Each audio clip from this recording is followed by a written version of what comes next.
안녕하십니까. VOA 모닝뉴스입니다. 첫 소식입니다.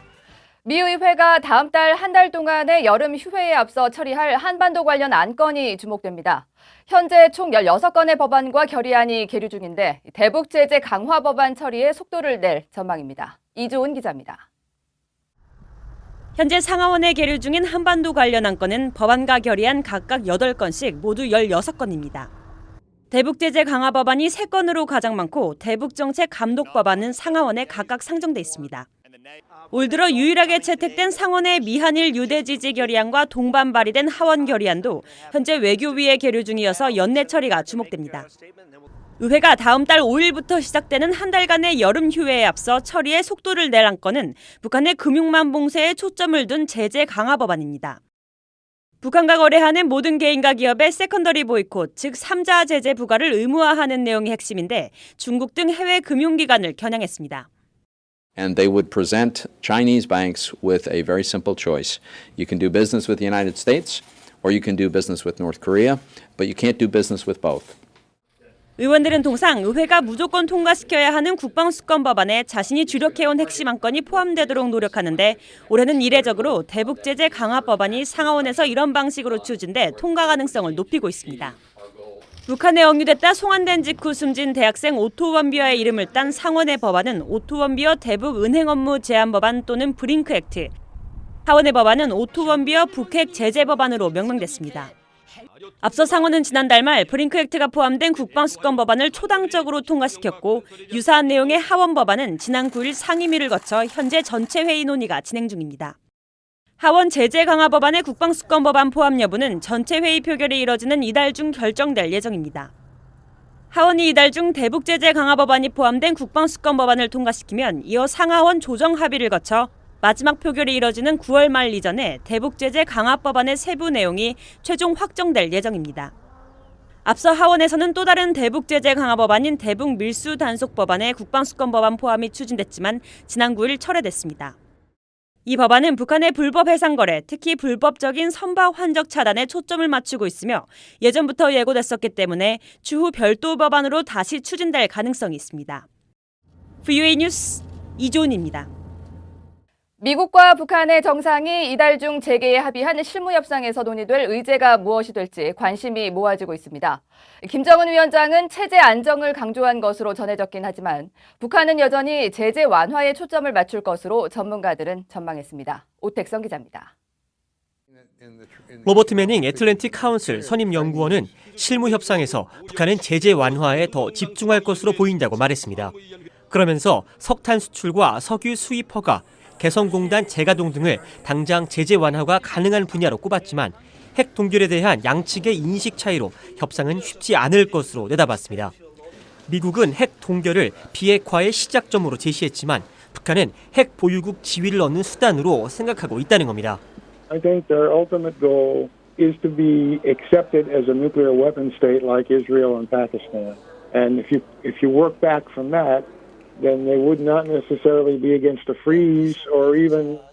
데이비드 맥스웰 민주주의 수호재단 선임연구원도 북한의 우선순위를 제재 완화로 꼽았는데 그 이유로 체제 안전보장에 관한 양측의 간극이 더 크다는 점을 지적했습니다. 북한이 생각하는 체제 보장은 미국의 적대적 정책의 폐기인데 이는 미국 측 생각과는 달라 합의할 수 없다는 겁니다. And the hostile policy is exemplified by the Iraq-U.S. alliance, by the presence of U.S. troops on the Korean Peninsula, by the readiness exercises that are conducted with South Korea and the United States, and by extended deterrence and the nuclear umbrella over South Korea and Japan. 육자회담 수석 대표를 지낸 크리스토퍼 힐 전 국무부 동아시아 태평양 담당 차관보는 실무협상에서 북한이 핵 동결 조건을 놓고 제재 완화를 요구할 것으로 전망했습니다. 그러나 비영구적인 핵 동결을 제재 완화와 바꾸는 것은 적절하지 않다고 지적했습니다. 제재 완화는 영구적인 조치에 대한 대응이어야 하는데 핵 동결은 영구적인 조치가 아니라는 겁니다. 그런가 하면 조셉 디트라니 전 육자회담 차석 대표는 북한이 핵무기와 관련 시설에 대한 폐기를 시작하기 전에 체제 안전 보장을 요구할 것으로 전망했습니다. 그러면서 제재 완화가 됐든 체제 안전 보장이 됐든 실무 협상에서 행동 대 행동으로 무엇을 요구하는 것 자체가 협상의 시작이라고 강조했습니다. VOA 뉴스 오택성입니다.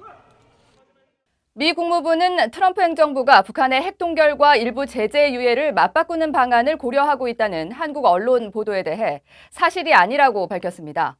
최근 격화되고 있는 한일 갈등에 대해서는 미한일 3자 관계 강화 방안을 추구하고 있다고 강조했습니다. 함지아 기자입니다.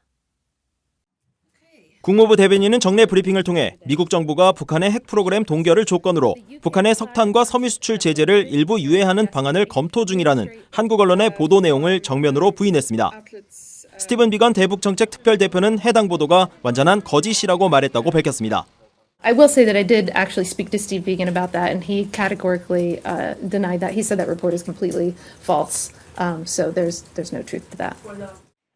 앞서 일부 한국 언론들은 백악관 내 북한 논의에 정통한 소식통을 인용했다면서 트럼프 행정부가 북한이 영변 핵시설의 전면 폐기와 핵 프로그램에 대한 완전한 동결에 동의할 경우 12에서 18개월 동안 석탄과 섬유 수출 제재를 유예하는 방안을 검토하고 있다고 전했습니다. 특히 이 방안의 효과 여부에 따라 다른 시설에 확대 적용하는 것도 가능한 선택지로 고려 중이며 북한이 속임수를 쓰면 스냅백, 즉 제재가 복원된다고 말했다고 보도했습니다. 여기에는 사실상의 종전선언과 연락사무소 설치도 검토 대상에 포함된 것으로 전해졌습니다. 한편 오테이거스 대변인은 최근 갈등이 격화되고 있는 한일 관계에 대해서도 언급했습니다. But I would say that Japan and South Korea are, of course, not only friends, they're allies, and the United States, and of course here at the State Department, we're going to do everything we can to pursue ways to strengthen our relationships between and amongst all three countries, both publicly and behind the scenes. 오테이거스 대변인은 또 한국, 일본과의 관계가 중요하다고 거듭 강조하면서 미한일 세 나라는 인도태평양 지역과 전 세계에서 공통된 영내 도전들에 직면하고 있다고 말했습니다. 그러면서 미국은 공개적으로 또 비공개적으로 일본과 한국 모두와 이런 노력을 계속할 것이라고 강조했습니다. BOA 뉴스 함지아입니다. 현재 한반도에서 운용 중인 미사일 방어 체계는 북한의 위협에 대응하기에 충분치 않으며 북한의 방사포 위협을 차단하기 위해서는 개발 중인 지향성 에너지 무기 체계 도입이 필요하다는 주장이 제기됐습니다. 헨리 오버링 전 국방부 미사일 방어국장은 11일 BOA에 최근 북한이 발사한 단거리 미사일은 비행 궤도 수정이 가능했다는 점에서 방어 전략 변화가 필요하다며 이같이 말했습니다. 특히 북한은 14,000여 문의 방사포와 로켓포를 한국 수도권에 겨냥하고 있다며 미한 연합군이 이를 요격할 수 있는 지향성 에너지 무기를 도입해 기존 지상 요격 체계와 통합할 때만이 지정학적 셈법의 변화를 꾀할 수 있다고 지적했습니다. 지향성 에너지 무기는 전자기파 또는 입자광선을 한 곳에 집중시키는 방식으로 고출력을 생성해 날아가는 탄도미사일 등에 대한 요격 목적으로 미국이 개발 중인 미래 무기 체계입니다. 11일 현재 유엔 안보리에 보고된 안보리 결의 2397호 8항의 중간 이행 보고서 제출 국가는 모두 35개 국가에 불과한 것으로 나타나 유엔 회원국들의 대북 제재 이행 보고서 제출이 늦어지고 있는 것으로 파악됐습니다. 2397호 8항은 올해 말까지 해외 파견 북한 노동자들을 본국으로 송환시키도록 한 조항으로 특히 지난 3월 22일 중간 보고서를 내도록 하고 있습니다. 해리 해리스 주한 미국 대사는 최근 격화되고 있는 한국과 일본의 갈등과 관련해 현재로서는 미국 정부가 중재나 개입할 의사가 없다는 입장을 밝힌 것으로 전해졌습니다. 해리스 대사는 12일 윤상현 한국국회 외교통일위원장과 비공개 면담한 자리에서 한국과 일본은 모두 성숙한 국가인 만큼 각자 정부면 정부, 의회면 의회, 비즈니스면 비즈니스 차원에서 해결책을 모색해 나가야 한다고 말했다고 한국 언론들이 보도했습니다. 해리스 대사는 그러면서 미국은 당사국이 문제 해결에 실패해 미국의 기업과 외교 안보에 영향을 미칠 때 역할을 할 것이지 지금은 한국과 일본이 해결할 공간이 남아있다고 말한 것으로 알려졌습니다. 호주 정부가 최근 자국민 유학생 알렉 시글리 씨의 북한 억류 사태를 겪은 뒤 장기 억류 위험이 있다며 북한 여행을 재고하라고 거듭 촉구했습니다. 호주 외교통상부 대변인실 관계자는 11일 호주인 억류 사태 이후 정부의 북한 여행 지침에 변화가 있느냐는 BOA의 질문에 외국인 여행자들이 임의적인 체포와 장기 구금을 당할 위험이 있다면서 국민들에게 북한 여행의 필요성을 재검토할 것을 계속 권고하고 있다고 밝혔습니다. 호주 정부가 분류한 여행 권고 단계 가운데 여행 필요 재고는 여행 금지에 이어 두 번째로 높은 경고입니다.